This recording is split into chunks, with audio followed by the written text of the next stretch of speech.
Ninth class science. तो देखो अब हम करेंगे साइंस के अंदर, तुम्हें मालूम होगा हमने फर्स्ट लॉ ऑफ मोशन तो बहुत अच्छे से देखा, जिसको एक नाम से और जाना जाता है लॉ ऑफ इनर्शिया, है कि नहीं। अब बारी आ चुकी है कि हम सीखे सेकंड लॉ ऑफ मोशन क्या होता है। तो हेडिंग डालो, आज का फर्स्ट हेडिंग है सेकंड लॉ ऑफ मोशन। और ये भी किसकी देन है भाई? न्यूटन की देन है, मैंने थोड़ी ना बनाया है, न्यूटन का खेल है। तो न्यूटन से जाके लड़ो, मेरे से मत बोलो, ठीक है। तो बात करते हैं सेकंड लॉ ऑफ मोशन की। तो देखो सेकंड लॉ ऑफ मोशन तो मैं बता दूंगा, लेकिन सेकंड लॉ ऑफ मोशन से पहले ना तुम्हें एक चीज और ध्यान से सुननी है और समझनी है, क्योंकि अगर वो एक चीज समझ में आ गई तो ही तुम्हें सेकंड लॉ समझ में आएगा, वरना तुम्हें समझ में नहीं आने वाला। ध्यान से सुनना और जवाब देना। मेरी नजर हमेशा तुम्हारे ऊपर रहती है, हर एक बच्चे पर, तो तुम लोगों को साथ साथ जवाब देना चाहिए। मैं देखता रहता हूं, इस बात का तुम्हें ध्यान रखना है, ठीक है। अब देखो वो क्या पूछूंगा मैं सवाल। कोई चीज है 50 किलो की। कितने किलो की है? 50 किलो की। 2 मीटर पर सेकंड की रफ्तार से भाग रही है। मान लो बॉल है, बॉल है ना। हैरानी वाली बात है कि बॉल कितने की है? 50 किलो की। चलो कोई बात नहीं, ले लो, हमारा क्या जा रहा है, एग्जाम्पल है बस, है ना। मान लो कितने किलो की बॉल है? 50 किलो की। लोहे की बॉल होगी, हो सकता है ना। और किस स्पीड से भाग रही है वो? 2 मीटर पर सेकंड की स्पीड से। मुझे बताना क्या आएगा मल्टीप्लाई करके? 50 की 2 से करोगे, 50 की 2 से करोगे, कितना आ गया? 100। किसी बच्चे को इसमें डाउट तो नहीं है कि ये 100 कैसे आया? अब देखो बॉल कितने किलो की थी? 50 किलो की। और किस स्पीड से भाग रही थी? 2 मीटर पर सेकंड की स्पीड से भाग रही थी। तो टोटल कितना आ गया? 100। क्या करा मैंने? मल्टीप्लाई कर दिया। समझ में आई बात? अब एक और सुनो, एक और एग्जांपल सुनो। वही बॉल है फिर से फिर से क्या है? वही बॉल है, और इस बार 2 की स्पीड से नहीं भाग रही, इस बार 10 की स्पीड से भाग रही है। कितनी स्पीड है? 10 मीटर पर सेकंड। कितनी स्पीड बता रखी है भाई? 10 मीटर पर सेकंड की स्पीड है, ठीक है। अब बताओ अब प्रोडक्ट कितना आएगा? अब प्रोडक्ट कितना आएगा हमारा? अब आएगा 500, 500 का प्रोडक्ट आएगा। कोई दिक्कत तो नहीं है ना? तो ध्यान से सुनो, मुझे बताओ कितने किलो की थी? 50 किलो की। और कितनी स्पीड से भाग रही थी? 10 की स्पीड से। तुमने दोनों में क्या कर दिया? मल्टीप्लाई कर दिया। दोनों में मल्टीप्लाई करके कितना आ गया? 500। मुझे बताओ ये चीज क्या था? मास, किसी चीज का वेट। तुम्हें मालूम है ना, 10 kilo, 50 kilo, 100 kilo, 22 kilo, 15 kilo, ये क्या होता है? मास होता है। 50 किलो क्या है? मास है। मास को हम वेट भी कह सकते हैं, लेकिन मास और वेट में क्वांटिटी का फर्क होता है ना। और ये क्या थी? स्पीड। लेकिन स्पीड मत बोलो, तुम्हें मालूम होगा स्पीड से मिलता जुलता एक वर्ड और होता है, वेलोसिटी। जिन बच्चों ने मोशन वाला चैप्टर कर रखा है उन बच्चों को थोड़ी सी ज्यादा बातें समझ में आएंगी, और यदि किसी का मोशन वाला चैप्टर नहीं हुआ हुआ तो आएंगी तो उनको भी समझ, लेकिन थोड़ी सी दिक्कतों के साथ, लेकिन आएगी जरूर। ध्यान से सुनो, मैं फिर से रिपीट करता हूं। ये हमारा क्या था? मास था। वेट था ना 50 किलो, ये तो हो गया मास। और ये क्या थी? उसकी स्पीड। बस इतना ध्यान रखो कि स्पीड को स्पीड मत बोलो, स्पीड की जगह क्या बोलो? वेलोसिटी। वैसे जिन्होंने मोशन कर रखा है उन्हें मालूम होगा कि स्पीड और वेलोसिटी में फर्क होता है सिर्फ क्वांटिटी का। वेलोसिटी होती है वेक्टर क्वांटिटी, स्पीड होती है स्केलर क्वांटिटी। इससे ज्यादा कोई फर्क नहीं होता, इतना सा भी फर्क नहीं होता। तो ध्यान से सुनो, मास की मल्टीप्लाई किससे कर दी? वेलोसिटी से। अब इधर देखो, बताओ यहां पर वेलोसिटी कितनी थी? 2, ठीक है। और यहां पर मास कितना था? 50। यहां पर भी तुमने क्या करा? यहां पर भी तुमने मास की मल्टीप्लाई कर दी वेलोसिटी से।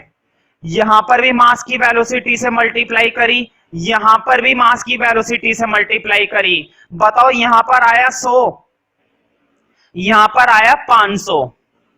एक तरफ तो आया 100 और एक तरफ आया 500। बताना उधर 500 क्यों आया, मतलब इतना ज्यादा क्यों आया, जबकि मास तो दोनों का सेम है। यहां पर भी मास कितना है 50 और यहां पर भी मास कितना है 50, तो दोनों का मास तो सेम है 50। फिर यहां पर 500 और यहां पर 100 क्यों, यहां पर 500 इसलिए आया क्योंकि यहां पर स्पीड कितनी थी 10 और यहां पर सिर्फ 100 इसलिए आया क्योंकि यहां पर स्पीड सिर्फ कितनी थी 2 थी। बताओ 2 छोटा होता है ना तो कम आया और 10 बड़ा होता है तो ज्यादा आया। ध्यान रखना, मास की वेलोसिटी से जब हम मल्टीप्लाई करते हैं, मास की वेलोसिटी से मल्टीप्लाई करने के बाद ये जो निकलता है ना बार बार, जैसे कि एक बार क्या निकला 100, एक बार क्या निकला 500, जब भी मास की वेलोसिटी से मल्टीप्लाई करते हैं तो मल्टीप्लाई करने के बाद जो हमें मिलता है उसको बोलते हैं मोमेंटम। उसको क्या बोलते हैं, मोमेंटम बोलते हैं। एक बार बोलो, सभी बोलो, क्या बोलते हैं इसको, मोमेंटम। मैं देख रहा हूं तो मैं हर समय जब भी मैं वीडियो के अंदर कुछ पूछता हूं बोलने के लिए या कोई जवाब पूछता हूं तो साथ साथ बोले करो। मेरी हर समय नजर रहती है तुम्हारे ऊपर कि तुम बोल रहे हो या पार्टिसिपेट कर रहे हो या नहीं कर रहे हो। ठीक है, देख रहा हूं मैं ऊपर से ही। तो देखो, जब भी मास और वेलोसिटी की मल्टीप्लाई करते हैं तो क्या निकल के आएगा, मोमेंटम। तो मोमेंटम का देखो कितना आसान फॉर्मूला है। बताओ क्या करा, मोमेंटम निकालने के लिए क्या करा, तुमने मास की मल्टीप्लाई कर दी वेलोसिटी से। मोमेंटम निकालने के लिए तुमने मास की मल्टीप्लाई किससे कर दी, बोलो, नहीं बोलोगे, मास की मल्टीप्लाई किससे करिए,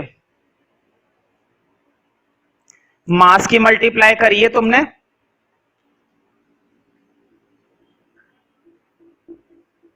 वेलोसिटी से। ठीक है, तो तुम समझ गए होंगे सेकंड लॉ ऑफ मोशन के अंदर सबसे पहले नंबर 1 के अंदर तुम्हें सेकंड लॉ नहीं पढ़ना, पहले क्या पढ़ना है, मोमेंटम पढ़ना है। तो देखो कितनी आसान डेफिनेशन है मोमेंटम की, मोमेंटम की कितनी आसान डेफिनेशन है, मास की मल्टीप्लाई वेलोसिटी के साथ इज नोन एज मोमेंटम।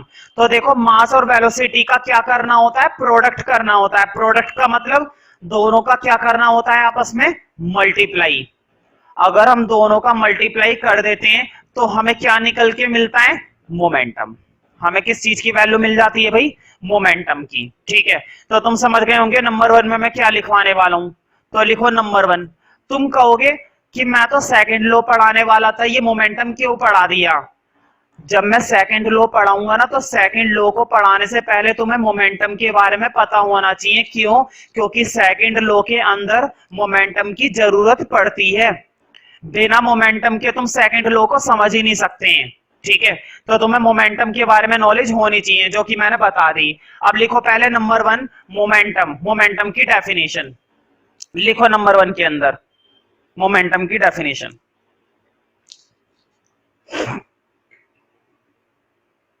लिखो इट इज द, क्या होता है ये मास और वेलोसिटी का प्रोडक्ट होता है ना, वही लिखवाऊंगा। लिखो it is the product, it is the product of mass of object, किसी ऑब्जेक्ट का मास है ना, it is the product of mass of object and its velocity. It is the product of mass of an object and its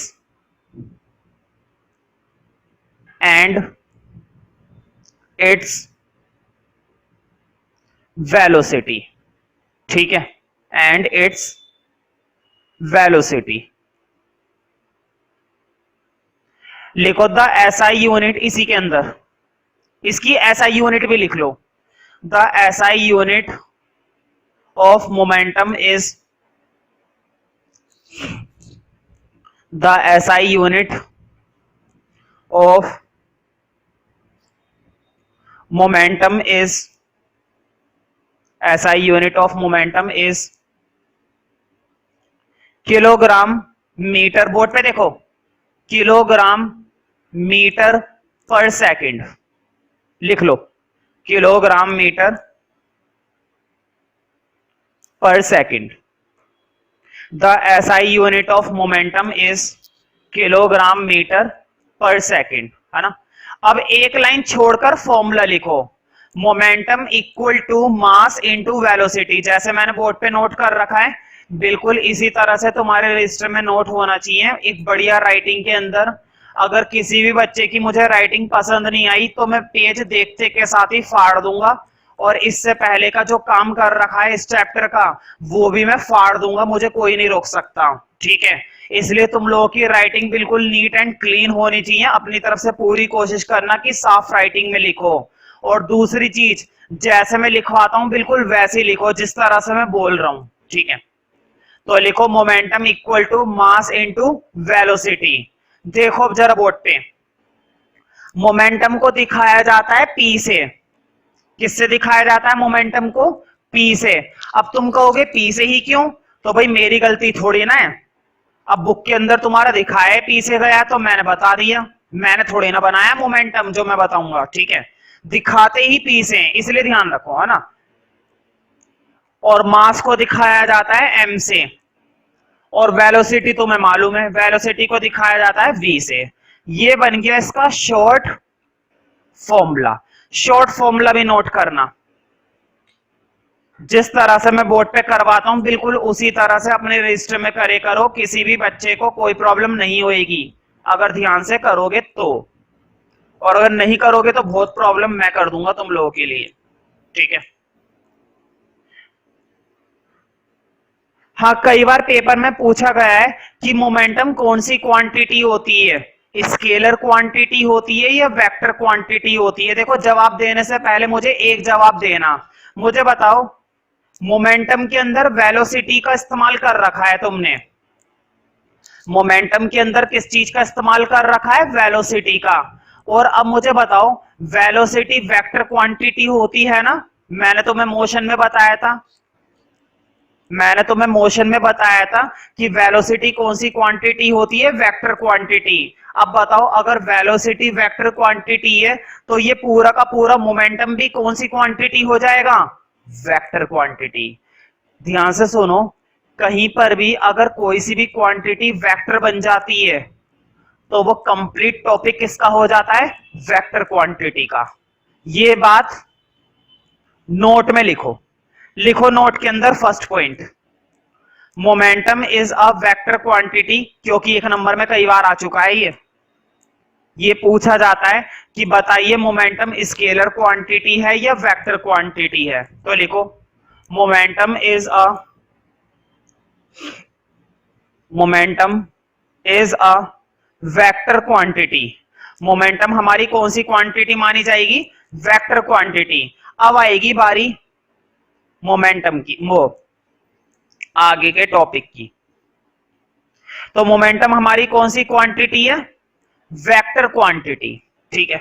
अब तुम्हें second law समझ में आ जाएगा, बहुत ही सिंपल सिंपल बात है, ध्यान से सुनना और समझना। मुझे बताओ, ध्यान से सुनना, एक का मोमेंटम आ रहा था 100, याद है? अभी पिछले क्वेश्चन में हमने करा था ना मोमेंटम। एक के केस में मोमेंटम, नोट तो तुम लोगों ने करा नहीं होगा, कोई बात नहीं, करना भी नहीं था वो नोट, है ना। इतना तो याद ही है ना, एक के केस में मोमेंटम कितना आ रहा था? 100, याद दिला दूं। मास कितना था? 50। वेलोसिटी कितनी ली थी? 2। तो 50 की 2 से करी थी तो कितना मोमेंटम आ रहा था? 100। और अब बताओ दूसरे में मोमेंटम कितना आ रहा था? 500। क्यों? क्योंकि एक का मास ले रखा था 50 और दूसरे उसकी वेलोसिटी ले रखी थी 10। याद आ गया ना, कोई बात नहीं, दोबारा से ध्यान करो, मैं खुद ही बता देता हूं। देखो एक में आ रहा था 100 और एक में आ रहा था 500। मुझे बताओ कौन से वाले का मोमेंटम ज्यादा था, पहले वाले केस का या दूसरे वाले केस का?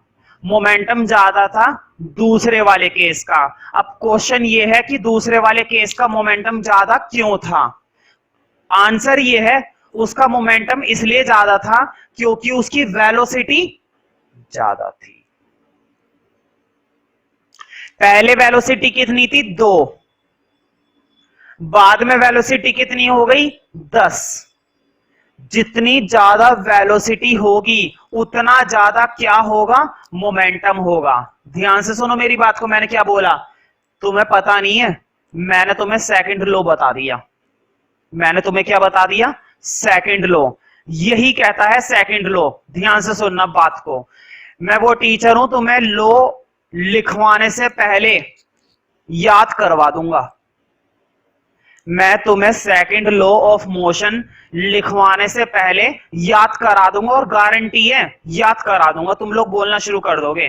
ध्यान से सुनो पहले हिंदी में, मैंने अब ये भी क्या बोला, पहले वेलोसिटी थी 2 तो मोमेंटम कितना था 100, और फिर वेलोसिटी कितनी हो गई 10, फिर मोमेंटम हो गया 500। बताओ वेलोसिटी बढ़ती जा रही है बढ़ती जा रही है बढ़ती जा रही है, मोमेंटम भी बढ़ता जा रहा है बढ़ता जा रहा है बढ़ता जा रहा है। ध्यान से सुनो, जितनी ज्यादा वेलोसिटी बढ़ेगी, ध्यान से देखना बोर्ड पे, वेलोसिटी बढ़ी फिर और बढ़ी फिर और बढ़ती चली गई फिर और बढ़ती चली गई। मुझे बताओ बिल्कुल इसी तरह से क्या बढ़ता चला गया, बिल्कुल इसी तरह से क्या बढ़ता चला गया मोमेंटम, फिर मोमेंटम बढ़ा फिर मोमेंटम बढ़ा, और जब तक वेलोसिटी बढ़ेगी तब तक मोमेंटम बढ़ेगा, और जब तक वेलोसिटी कम होएगी उल्टा भी है, जब तक वेलोसिटी कम होएगी मोमेंटम भी क्या हो जाएगा कम हो जाएगा।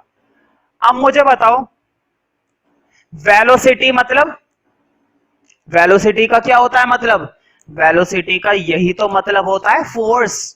मुझे बताओ अगर ये ऑब्जेक्ट एक जगह रखा हुआ है टेबल पे, मान लो ये टेबल है और एक जगह रखा हुआ है, मैंने इस पर फोर्स लगाया तभी तो हिलेगा, तभी तो वेलोसिटी आएगी इसकी। वेलोसिटी का मतलब मैं बता देता हूं तुम्हें, वेलोसिटी मतलब स्पीड। मुझे बताओ ये मार्कर एक जगह रखा हुआ है, स्पीड है क्या इसकी कोई नहीं, मैंने इस पर पीछे से क्या लगाया हाथ लगाया, ऐसे फोर्स लगाया, बताओ स्पीड आ गई ना। मतलब कि किसी भी ऑब्जेक्ट के अंदर स्पीड तभी आती है जब उस पर हम क्या लगाते हैं फोर्स। देखो फोर्स लगाने से क्या बढ़ेगी स्पीड, स्पीड बढ़ेगी मतलब क्या बढ़ेगी वेलोसिटी। देखो बोर्ड पे तुमने फोर्स लगाया, फोर्स लगाने से उसके अंदर क्या आ गई स्पीड, स्पीड मतलब वेलोसिटी, और अगर वेलोसिटी बढ़ी तो क्या बढ़ा मोमेंटम बढ़ा। बताओ पी से दिखाते हैं ना मोमेंटम को, क्या बढ़ा मोमेंटम बढ़ा। बात समझ में आ रही है ना। मैं कोई सी भी बात किसी भी बच्चे से क्लास में आकर वीडियो को रुकवाकर पूछ सकता हूं, मेरी हर बच्चे पे नजर रहती है कि कौन ध्यान दे रहा है बैठकर और कौन ध्यान नहीं दे रहा। अगर मेरा दिमाग घूम गया तो मैं कभी भी क्लास में आकर, चाहे वो वीडियो क्लास हो चाहे वो बोर्ड क्लास हो, कैसे भी हो, कभी भी कुछ भी टॉपिक में पूछ सकता हूं। इसलिए तुम्हारा जो फोकस है सिर्फ और सिर्फ वीडियो पर और अपने रजिस्टर पर होना चाहिए, और एक्टिवली तुम लोगों को बैठना है। अगर मैं एक भी बार क्लास में आकर कोई चीज पूछ लेता हूं, वीडियो क्लास में आकर कोई सी भी चीज पूछ लेता हूं, और अगर उसने वो चीज नहीं बताई, या जो टॉपिक चल रहा है वो टॉपिक उसमें समझ में नहीं आ रहा है उसे, क्योंकि ऐसा नहीं हो सकता कि समझ में नहीं आ रहा, समझ में तब नहीं आएगा जब तुम समझना नहीं चाहोगे या ध्यान नहीं दोगे, है ना। तो कुल मिलाकर अगर तुम ध्यान नहीं दे रहे हो तो मैं उस बच्चे को बहुत ही अच्छे तरीके से फिट कर दूंगा। फिट करना समझते हो ना, और फिर वो दोबारा बहुत ही बढ़िया ध्यान देगा, देखना फिर, ठीक है। फिर वो ऐसा नहीं करेगा जब मैं एक बार उसे फिट कर दूंगा। तो ध्यान से सुनो, किसी ऑब्जेक्ट पर तुमने क्या लगाया फोर्स, फोर्स के बाद उसके अंदर क्या आ गई स्पीड, स्पीड मतलब वेलोसिटी, और वेलोसिटी बढ़ने से क्या बढ़ा मोमेंटम। यही सेकंड लॉ है। लेकिन सेकंड लॉ ना स्पीड और वेलोसिटी के चक्कर में नहीं पड़ता, वो सीधी बात करता है। देखो जितना ज्यादा फोर्स लगाओगे उतना ज्यादा मोमेंटम होगा, जितना ज्यादा फोर्स लगाते जाओगे उतना ज्यादा क्या बढ़ता जाएगा उसका मोमेंटम बढ़ता जाएगा। तो ध्यान से सुनो, कितनी अच्छी डेफिनेशन में लिखाऊंगा सेकंड लॉ की। लॉ याद हो चुका है, यही था लॉ, यही लॉ था। When force increases momentum also change, मतलब मोमेंटम भी इंक्रीज करेगा। When force decreases momentum also decreases, ये है सेकंड लॉ। जितना ज्यादा तुम ताकत लगाओगे उतना ज्यादा मोमेंटम होगा, और जितना कम ताकत लगाओगे उतना कम मोमेंटम होगा। मतलब कि फोर्स और मोमेंटम के बीच में कैसा रिलेशन होता है? Directly proportional relation. अब तुम कहोगे ये क्या वर्ड आ गया, डायरेक्टली प्रोपोर्शनल। मैं बता देता हूं, देखो डायरेक्टली प्रोपोर्शनल, पहली बात तो ये डायरेक्टली प्रोपोर्शनल का साइन मालूम है? ये वाला साइन मालूम है किसका होता है? ये वाला साइन बोलो। नजर रहती है मेरी हर एक बच्चे पर, हर समय ध्यान रखना। और मुझे मालूम है वीडियो में कहां कहां पर मैंने क्या क्या पूछा है, इसलिए तुम लोगों को बोलना है। मैं देखता रहता हूं हर समय। अगर तुम लोग बुत की तरह बैठे रहोगे तो फिर मैं बिठा दूंगा ढंग से। ये वाला साइन होता है इक्वल टू का। मैं तुम्हें डायरेक्टली प्रोपोर्शनल का साइन पूछ रहा हूं। देखो डायरेक्टली प्रोपोर्शनल का साइन होता है ये वाला, ध्यान से देखना, मुझसे थोड़ा बन नहीं पाता लेकिन फिर भी मैं बना देता हूं। ये होता है, ये दिखने में इन्फिनिटी की तरह लगेगा लेकिन होता ये डायरेक्टली प्रोपोर्शनल का। थोड़ा सा बड़ा दिखाता हूं भाई, क्योंकि वीडियो में पहले छोटा दिखता है। ये 8 होता है ना, 8 पूरा मुंह बंद मत करना, 8 तो दोनों तरफ से बंद होता है ना, लेकिन ये थोड़ा सा खुला होता है। यहां से देखो, तुम देख सकते हो मैंने थोड़ा सा खुला छोड़ रखा है ना, तो थोड़ा सा खुला रहता है ये एक तरफ से, इसी तरफ से खुला रहेगा। ये होता है डायरेक्टली प्रोपोर्शनल। इसका मतलब बता देता हूं, डायरेक्टली प्रोपोर्शनल का मतलब होता है जितना ज्यादा फोर्स उतना ज्यादा मोमेंटम, जितना कम फोर्स उतना कम मोमेंटम। तो क्या शब्द यूज करना है? Directly proportional relation. अब लिखो नंबर 1 में मैंने डेफिनेशन लिखवाई थी ना मोमेंटम की, अब लिखो नंबर 2। नंबर 2 में लिखनी है डेफिनेशन सेकंड लॉ की, यही है सेकंड लॉ। देखो अब तुम खुद बोलोगे डेफिनेशन। सेकंड लॉ क्या है?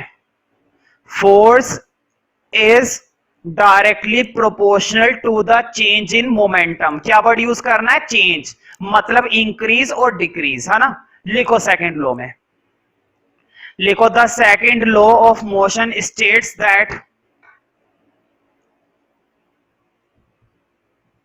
The second law of motion states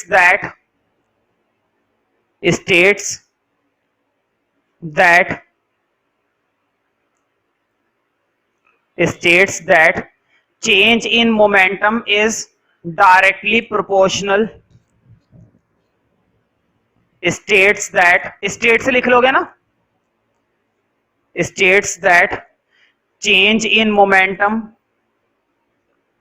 momentum की स्पेलिंग देख लेना भाई, तुमने पहले लिखी थी। Change in momentum is directly proportional to the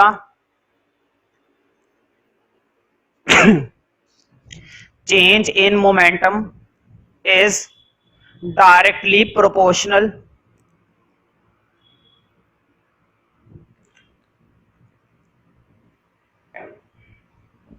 change in momentum is directly proportional। Proportional की स्पेलिंग बोर्ड पे लिखी हुई है भाई, मैं थोड़ी क्लियर लिख देता हूं यहां से।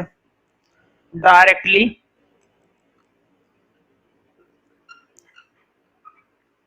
Proportional to the applied force, board पे लिखा हुआ है applied. Directly proportional to the applied force, directly proportional to the applied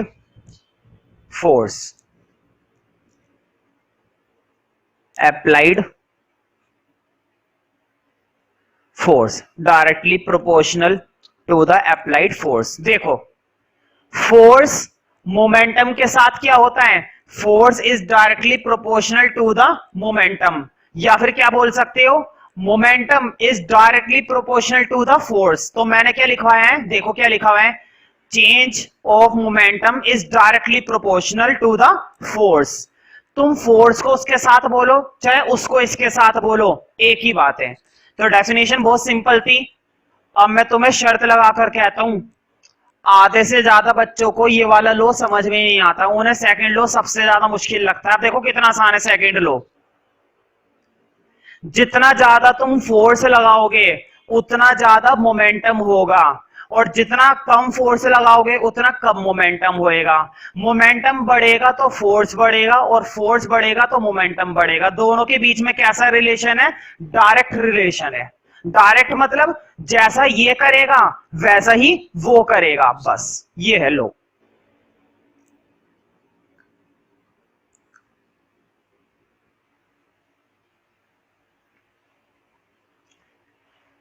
तो देखो सेकंड लो इसलिए इंपॉर्टेंट होता है क्योंकि सेकंड लो के बेस पर तुम्हें क्या करने पड़ते हैं? न्यूमेरिकल। फर्स्ट लो में तो कोई न्यूमेरिकल नहीं था, लेकिन सेकंड लो के बेस पर बच्चों को क्या करने को मिलते हैं? न्यूमेरिकल। तो न्यूमेरिकल भी कराऊंगा, लेकिन न्यूमेरिकल तो तभी कराऊंगा ना जब तक फॉर्मूला नहीं दूंगा। तो पहले काम करेंगे फॉर्मूले का, ठीक है। एक सब हेडिंग डालो, लिखो मैथमेटिकल फॉर्मूला। मैथमेटिकल फॉर्मूला, और किसका फॉर्मूला? सेकंड लॉ का। Mathematical formula of second law, है ना? कौन सा वाला? सेकंड लॉ, ठीक है।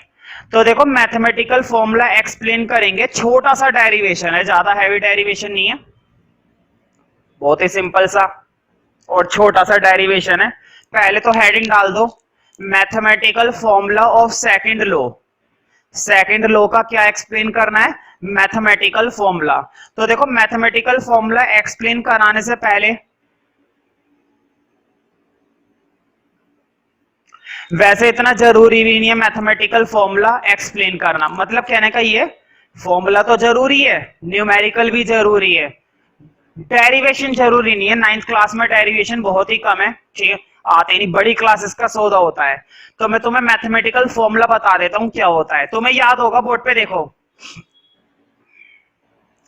तुमने एक्सेलरेशन का फॉर्मूला सीखा था ना चैप्टर 8 के अंदर। चैप्टर 8 के अंदर मैंने तुम्हें एक्सेलरेशन का फॉर्मूला बताया था। अगर याद है तो अच्छी बात है, नहीं है याद तो भी कोई दिक्कत नहीं, क्योंकि मैं बता रहा हूं।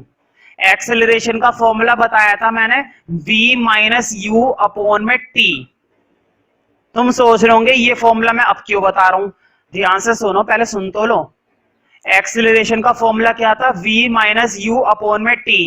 v का मतलब होता है फाइनल वेलोसिटी, और u का मतलब होता है इनिशियल वेलोसिटी।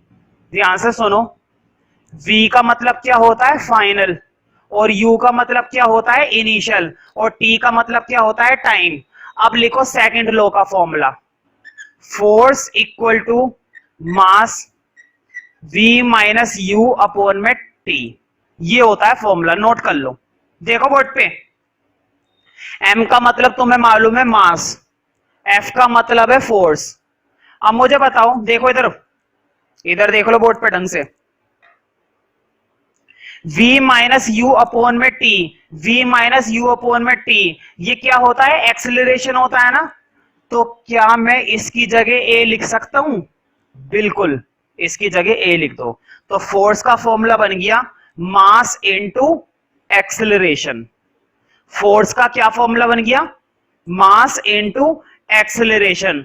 तो इस फॉर्मूले का इस्तेमाल करके हम न्यूमेरिकल करेंगे, और बहुत ही सिंपल सा फॉर्मूला है, और जितना सिंपल ये फॉर्मूला है उससे सिंपल इसके न्यूमेरिकल है। अब हम थोड़ी सी प्रैक्टिस करेंगे न्यूमेरिकल पर, ठीक है। तो न्यूमेरिकल लिखो, और ध्यान रखना इंपॉर्टेंट न्यूमेरिकल है। लिखो n, नंबर देना चाहो तो नंबर दे सकते हो, फर्स्ट सेकंड या थर्ड, ठीक है। और कुछ नहीं लिखना चाहते तो बस क्या लिखो? n, n for numerical. तो लिखो a constant force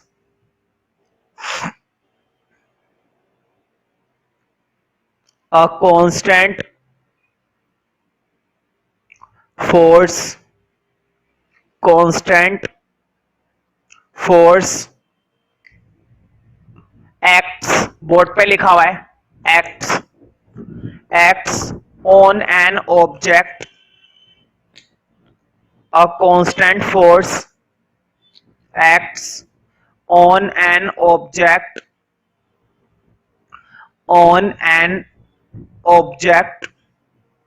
of mass 5 kg.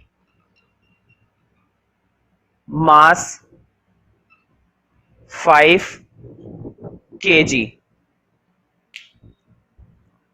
A constant force acts on an object of mass 5 kg for a duration of 2 seconds. For a duration of 2 seconds. For a duration of 2 seconds. It increases the object velocity. It increases the object velocity. It increases the object velocity from 3 meter per second to 7 meter per second. 3 meter per second to 7 meter per second. Find the magnitude of force. Find the magnitude of force. Find the magnitude of force. Find the magnitude of force. ठीक है, तो question ने हमसे find करने को बोला है force, है ना। अब जरा न्यूमेरिकल को समझते हैं। देखो कितना आसान न्यूमेरिकल है। इन्होंने कहा है a constant force act on an object of mass 5 kg। हमने 5 किलो के ऑब्जेक्ट पर कुछ फोर्स लगाया है।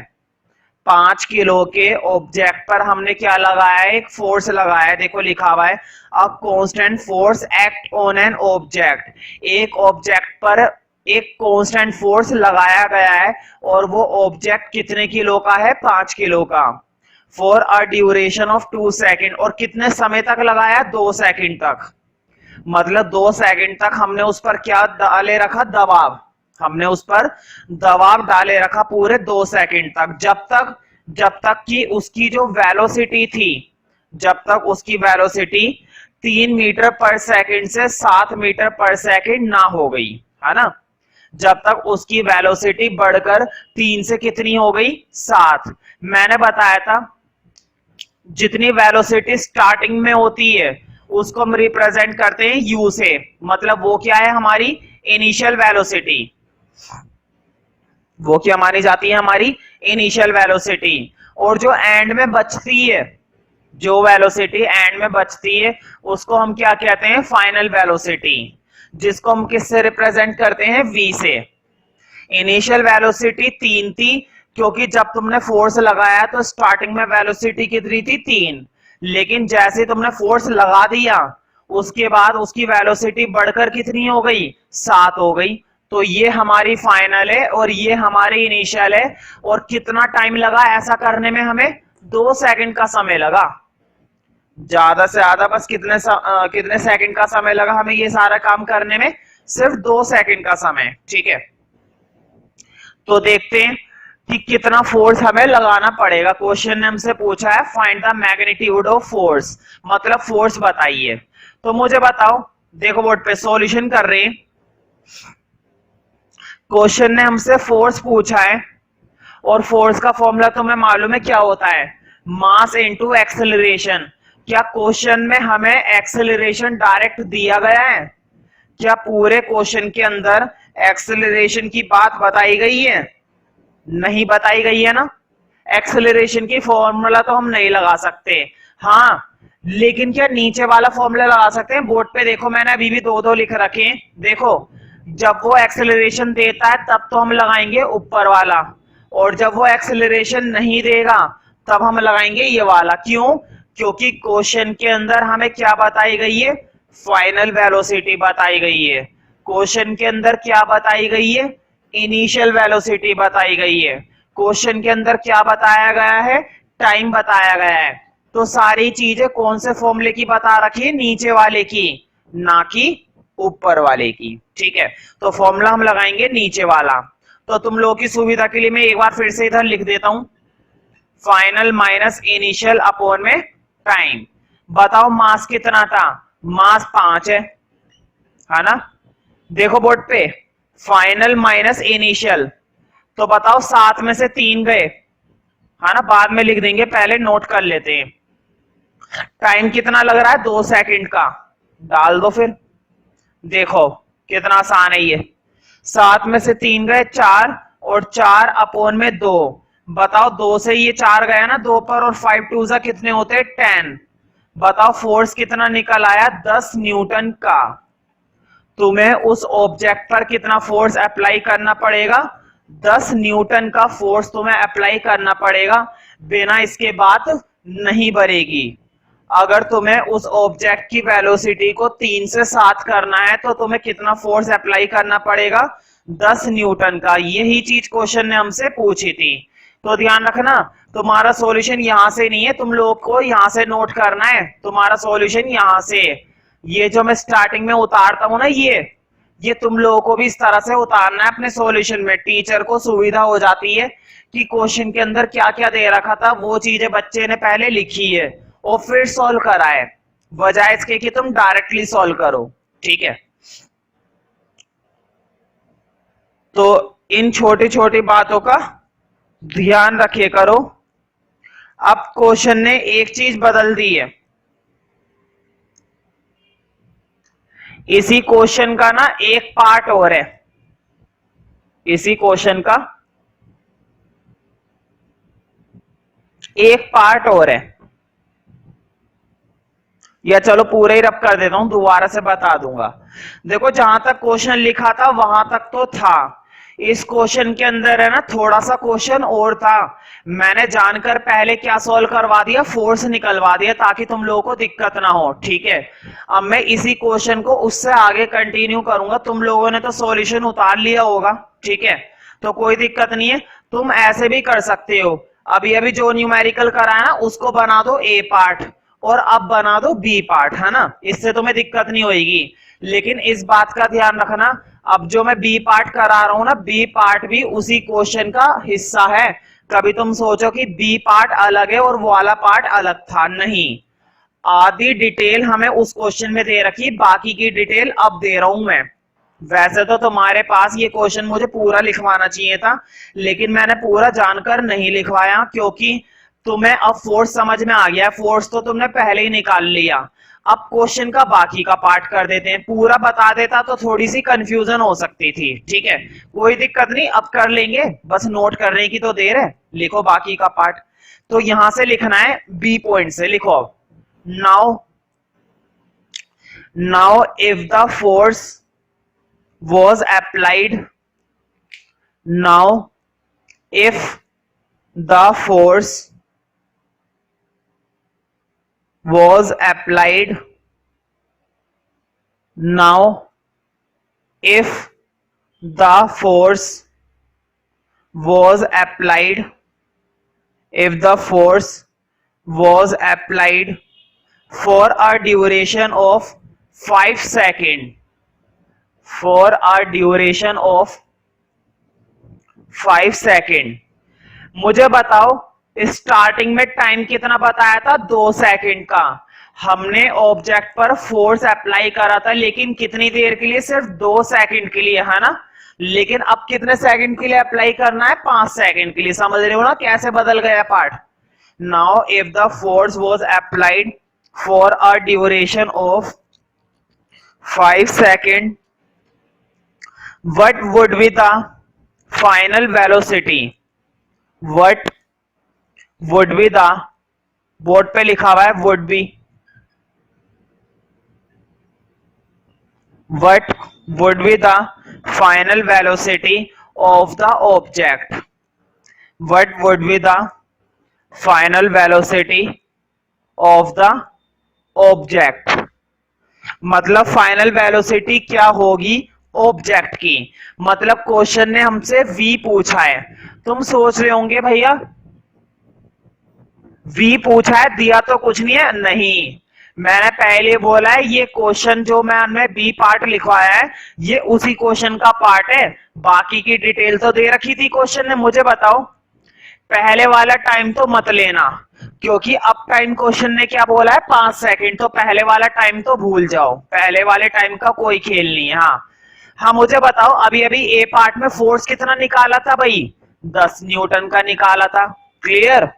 बताओ पहले वाले पार्ट में इनिशियल वेलोसिटी कितनी दे रखी थी भाई, इनिशियल वेलोसिटी 3 थी ना।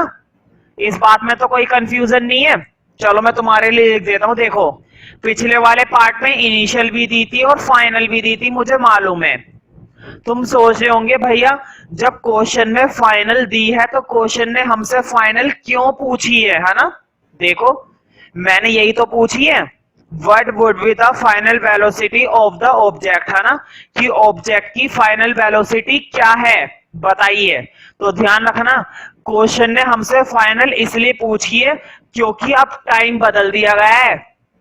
जब किसी ऑब्जेक्ट पर बहुत देर तक हम फोर्स लगाते हैं ना तो उसकी फाइनल वेलोसिटी बदल जाती है, अब वो नहीं रहेगी। इसलिए अब तुम ये मत सोचो कि यही वाली रहेगी, नहीं, अब तो हमें क्या करनी है, फाइंड आउट करनी है क्वेश्चन मार्क। ठीक है, अब तो तुम्हें फाइंड आउट करनी है। हाँ, इनिशियल वही लेनी पड़ेगी जो पहले है। ठीक है, तो और क्या क्या दे रखा है क्वेश्चन ने भाई, टाइम नया वाला है, फोर्स हमने खुद निकाला था ना।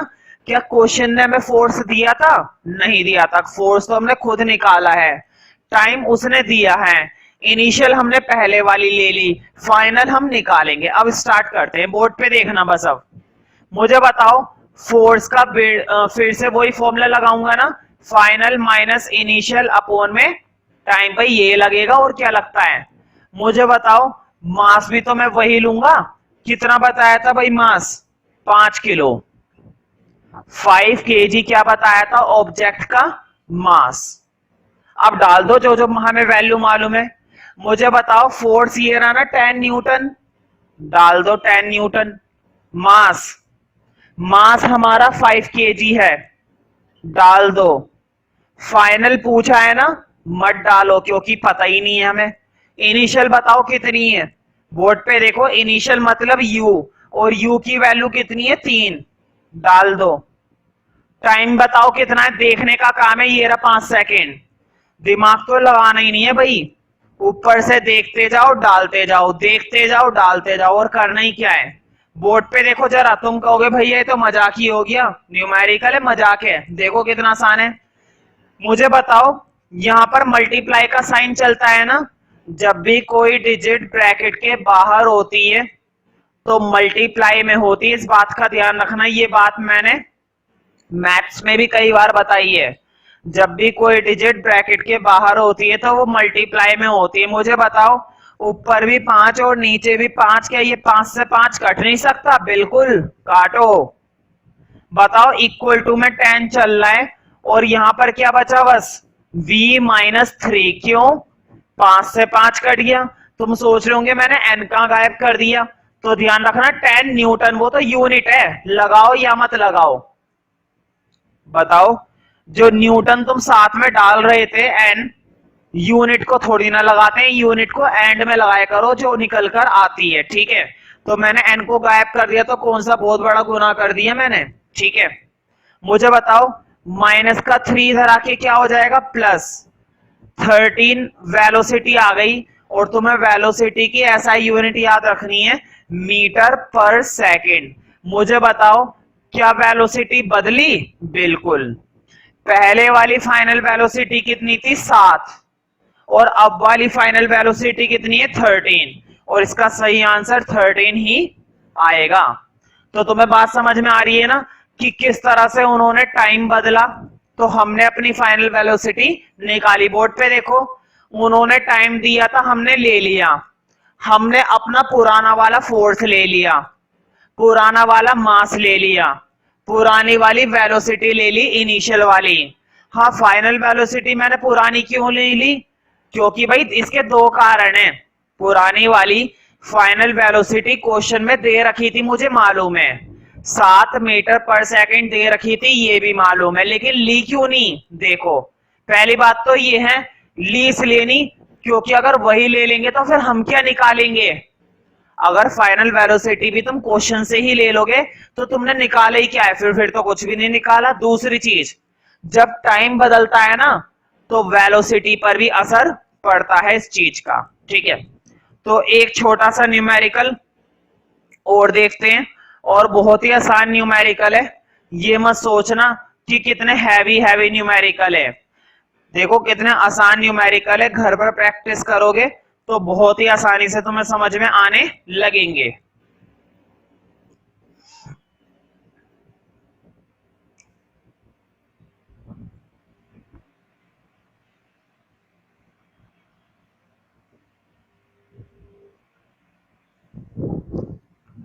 एक न्यूमेरिकल देखते हैं, लिखो नेक्स्ट। मैं फिर से वही बोलूंगा, नंबर डालना चाहते हो तो नंबर डाल लो, नहीं डालना चाहते तो रहने दो, बस एन लिख दो। एन का मतलब क्या होता है? न्यूमेरिकल। इससे तुम्हें पता चल जाएगा कि ये न्यूमेरिकल है, ठीक है। लिखो, विच वुड रिक्वायर, बोर्ड पे लिखा हुआ है, which would require a greater force, which would require a greater force, a greater force, a greater force, a greater force, ठीक है। which would require a greater force,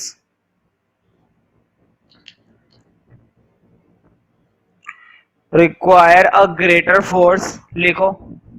accelerating, board पे लिखा हुआ है spelling,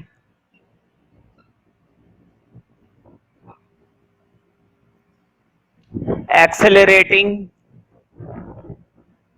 a 2 kg object, accelerating a 2 kg object, board पे लिखा हुआ है 2 kg object at 5 meter per second square, 2 kg object at 5 meter per second square, at 5 meter per second square। Board पे देखो, मुझे बताए किलोग्राम में लिखा हुआ है, ये क्या चीज दे रखी है? मास। किलोग्राम में लिखा हुआ है तो ये चीज क्या दे रखी है? ऑब्जेक्ट का मास, ठीक है। और तुम्हें मालूम है, ये चीज याद होनी चाहिए, मीटर पर सेकंड स्क्वायर किसकी ऐसा यूनिट होती है? ये बात मैंने कई बार बताई है, मोशन वाले चैप्टर में भी बताई थी। Metre per second square unit होती है एक्सेलरेशन की। किसकी यूनिट होती है? एक्सेलरेशन की, ए, ठीक है। एक डिटेल तो ये दे रखी है। अब लिखो और 5 मीटर पर सेकंड स्क्वायर के बाद लिखो और a 4 kg object, 4 kg object, 4 kg object at 2 meter per second square, 4 kg object at 2 meter per second square, board पे लिखा हुआ है 4 kg object at 2 meter per second square, 2 meter per second square। अब मैं तुम्हें question समझाता हूं, टिक कर लेना। पहली बात तो बहुत ही सिंपल और बहुत ही इंपॉर्टेंट क्वेश्चन है। ये कह रहा है which would require a greater force, किसमें तुम्हें ज्यादा फोर्स लगाना पड़ेगा, इस ऑब्जेक्ट के अंदर या इस ऑब्जेक्ट के अंदर। और लिखा हुआ है एक्सेलरेटिंग, हमने एक्सेलरेट करा है। बोर्ड पे देखो, 2 किलो का ऑब्जेक्ट था और कितना एक्सेलरेट करा है? 5 मीटर पर सेकंड स्क्वायर से। 4 किलो का ऑब्जेक्ट था और कितना एक्सेलरेट कराएं, 2 मीटर पर सेकेंड स्क्वायर से। मतलब इस ऑब्जेक्ट का मास m, एक काम करो, ये पहला ऑब्जेक्ट था तो m1 बोल दो और a1 बोल दो, ये दूसरा ऑब्जेक्ट है तो m2 बोल दो और a2 बोल दो। समझ गए ना? देखो बोर्ड पे, पहले ऑब्जेक्ट का मास 1, दूसरे ऑब्जेक्ट का मास 2, पहले ऑब्जेक्ट में होने वाला एक्सेलरेशन a2, दूसरे ऑब्जेक्ट में होने वाला एक्सेलरेशन a2, ठीक है, a1 और a2। तो तुम्हें याद होगा क्वेश्चन ने हमसे दोनों में ये पूछा है कि किसके अंदर ज्यादा फोर्स लगाना पड़ेगा। देखो, which would require a greater force, किसमें ज्यादा फोर्स की जरूरत पड़ेगी। रिक्वायर का मतलब होता है जरूरत पड़ना। तो देख लेते हैं कैलकुलेट करके अंदाजा क्या लगाना कि किसके अंदर पड़ेगी, है ना, किसके अंदर ज्यादा जरूरत पड़ेगी, कैलकुलेट कर लेते हैं। मुझे बताओ, बोर्ड पे देखो, इधर मैं निकालूंगा F1 पहला फोर्स, तो फोर्स का फॉर्मूला तुम्हें मालूम है m1a1। तुम सोच रहे हो कि मैंने 1 क्यों लगा दिया, क्योंकि दो दो ऑब्जेक्ट की बात हो रही है, तो मैंने पहले वाले ऑब्जेक्ट के लिए 1 के हिसाब से काम करा है। मुझे बताओ, पहले वाले ऑब्जेक्ट का जो मास है वो 2 है, दूसरे पहले वाले ऑब्जेक्ट का एक्सेलरेशन 5 है, तो कितना फोर्स लगाना पड़ेगा, 10 न्यूटन। क्लियर हो रहा है ना? पहले वाले ऑब्जेक्ट में तुम्हें फोर्स लगाना पड़ेगा 10 न्यूटन। अब उधर देखते हैं कितना लगाना पड़ेगा। ये F2 निकलेगा, सेकंड ऑब्जेक्ट का मास, सेकंड ऑब्जेक्ट का एक्सेलरेशन। बताओ, यही तो होता है फॉर्मूला, मास इनटू एक्सेलरेशन। याद करो, सेकंड लॉ ऑफ मोशन में है ना, फोर्स का फॉर्मूला यही तो था। अभी पीछे न्यूमेरिकल करके आए हम एक। तो देखो, मास दे रखा है 4 और एक्सेलरेशन दे रखा है 2, तो कितना आ जाएगा, 8 न्यूटन। मुझे बताओ, किस ऑब्जेक्ट में तुम्हें ज्यादा दम लगाना पड़ेगा, पहले वाले ऑब्जेक्ट में या दूसरे वाले ऑब्जेक्ट में? तुम देख सकते हो, पहले वाले ऑब्जेक्ट का फोर्स निकल कर आया है 10 न्यूटन, यानी कि तुम्हें पहले ऑब्जेक्ट में ज्यादा दम लगाना पड़ेगा और दूसरे ऑब्जेक्ट में कम। तो इस चीज का ध्यान रखिए करो। बहुत ही सिंपल सिंपल बातें, कोई ज्यादा टेक्निकल और हैवी बातें तो है ही नहीं, बहुत ही आसान काम है।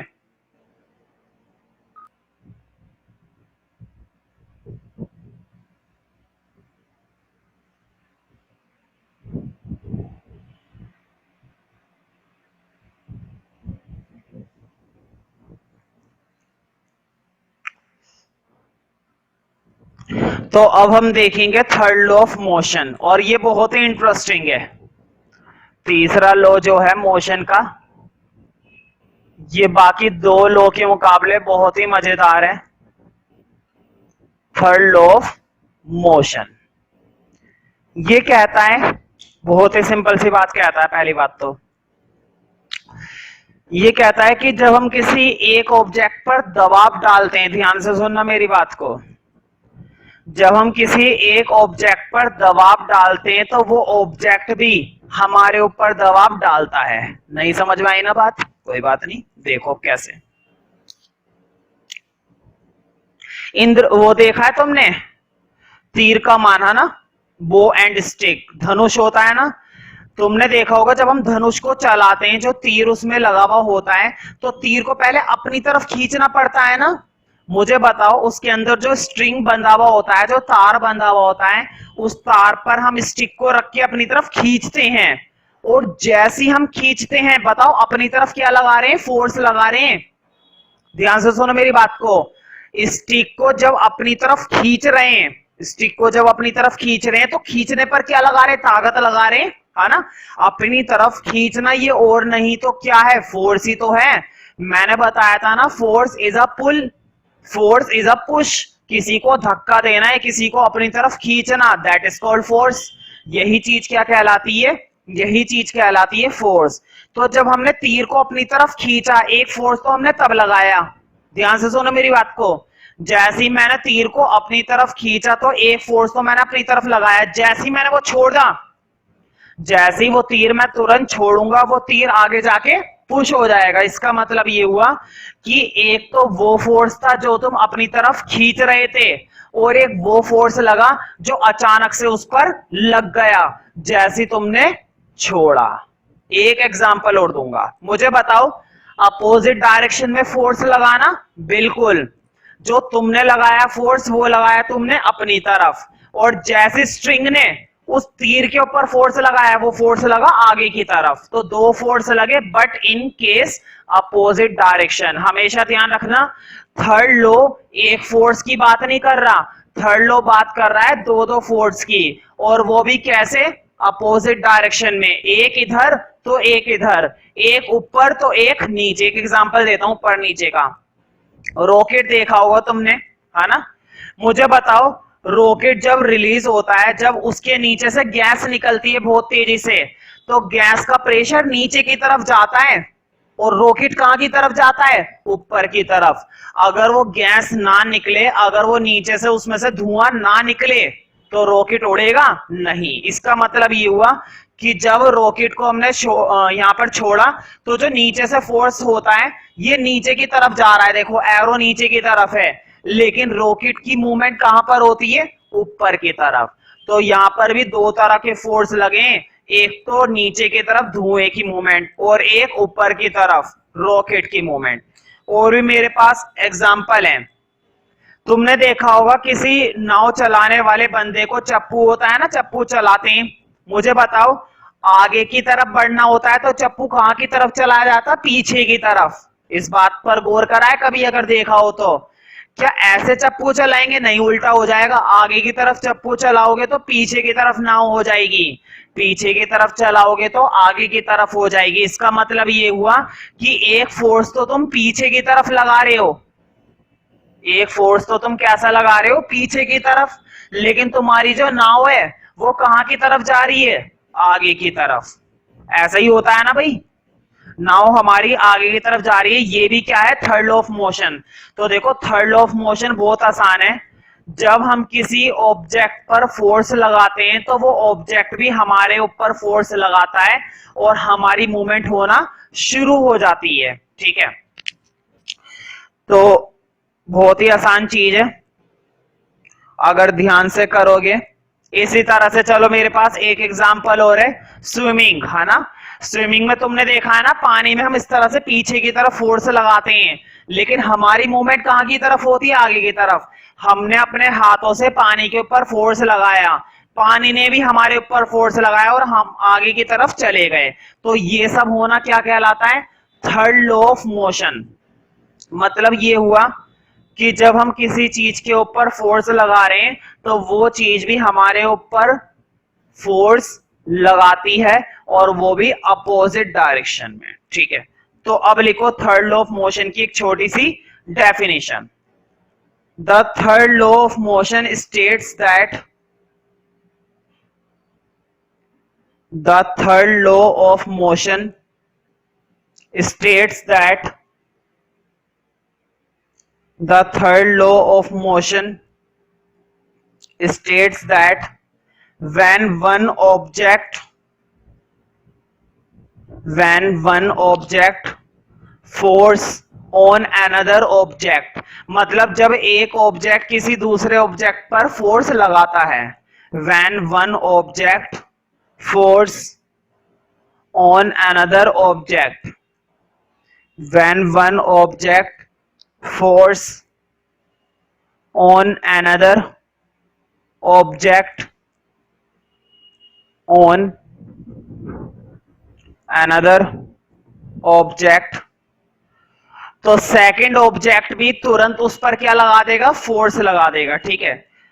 Object, the second object instantaneously, board पे लिख देता हूं, ये स्पेलिंग तो नहीं लिख पाओगे तुम, इसका मतलब मैं भी बता दूंगा, पहले लिख लो। इंस्टेंटेनियसली, बहुत ही आसान स्पेलिंग है तो थोड़ा ध्यान से लिखना। इंस्टेंटेनियसली इसका मतलब होता है तुरंत, जैसे तुमने कोई ऑब्जेक्ट पर फोर्स लगाया है ना, वो भी तुरंत तुम्हारे ऊपर लगाएगा। मान लो तुम तैर रहे हो, स्विमिंग कर रहे हो, पानी पर तुमने फोर्स लगाया, पानी की वजह से तुम भी तो तुरंत आगे बढ़ जाते हो, फिर पानी को पीछे करते जा रहे हो, पानी तुम्हें आगे करता जा रहा है, पानी को तुम पीछे करते जा रहे हो, पानी तुम्हें आगे करता जा रहा है। तो ये फोर्स तुरंत लग रहा है ना, इंस्टेंटेनियस लग रहा है तुरंत, ठीक है। ऐसा नहीं है अभी तुमने पानी को आगे करा और 1 घंटे बाद तुम आगे जाओगे, फिर गड़बड़ हो जाएगी फिर तो, ठीक है। The second object instantaneously exerts a force. Exerts का मतलब होता है लगाना, वो भी क्या लगाएगा, फोर्स लगाएगा, एक्सर्ट्स, बोर्ड पे लिखा हुआ है। Instantaneously exerts a force back on the first object. exerts a force back on the first object. Exerts a force back on the first object. मतलब अगर एक ऑब्जेक्ट पर फोर्स लगाते हैं तो वो भी तुरंत फोर्स लगाता है दूसरे ऑब्जेक्ट पर, वो भी इंस्टेंटेनियसली।